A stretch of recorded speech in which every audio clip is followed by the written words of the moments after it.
brothers and sisters. There is still a witch among us. Let us throw open the floor to wild accusations. Woohoo! I accuse Goody Flanders! So hi, this is Jason from Meeple Witch Cafe, and welcome back to another edition of Meeple Writes. We're going to have ourselves another flash fiction writing contest. Same rules as before. We're going to take the prompt, and your job is going to be to produce a story based on this prompt, numbering from 1,000 to 1,500 words.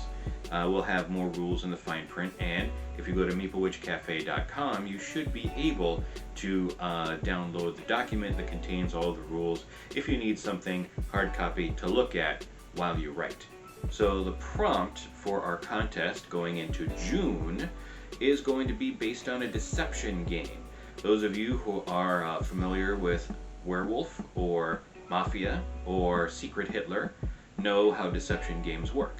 Your role is known to you, but not to anybody else. And you have two competing factions, usually one underground faction trying to seize power or assassinate people or whatever it is. And you have the other faction that represents the above ground faction that everybody nominally is a member of. And you have the two competing against each other without anyone knowing who the underground people are. In a game of Ultimate Werewolf, that would be nobody knows who the werewolves are except the other werewolves. In a game of Mafia, that would be the mafiosos. And in the case of Secret Hitler, you don't know who the fascists are until they seize power. So the deception game for this month's writing prompt is actually going to be a small print and play game from the folks at Good Little Games called Witch Hunt. So in the game, you take on the role of either a witch or a villager, and you can actually switch your roles over the course of a game many times. Nobody knows who is who or who is who at one time because roles can be switched and all the identities are hidden.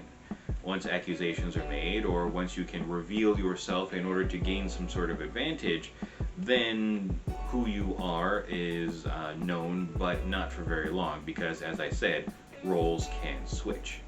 So during each round of play, people can play rumor cards, which can allow you to score points depending on whether or not you are a villager or a witch, and whether or not you are successfully accusing someone of being a witch.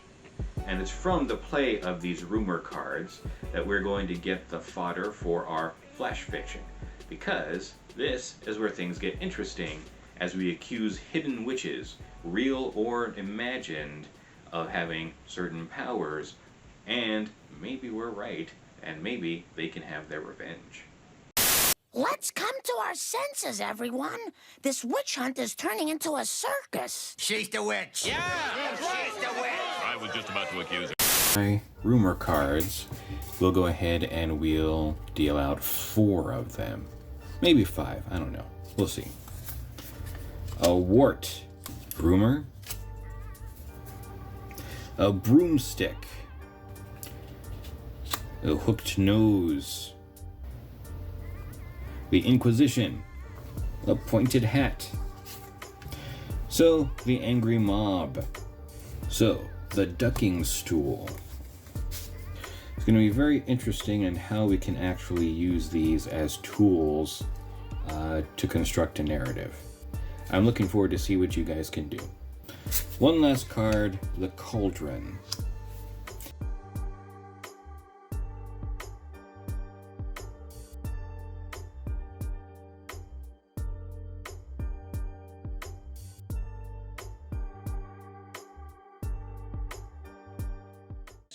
Okay, here's how the process works. You sit on the broom and we shove you off the cliff. What? Well, hear me out. If you're innocent, you will fall to an honorable Christian death. If, however, you are the bride of Satan, you will surely fly your broom to safety.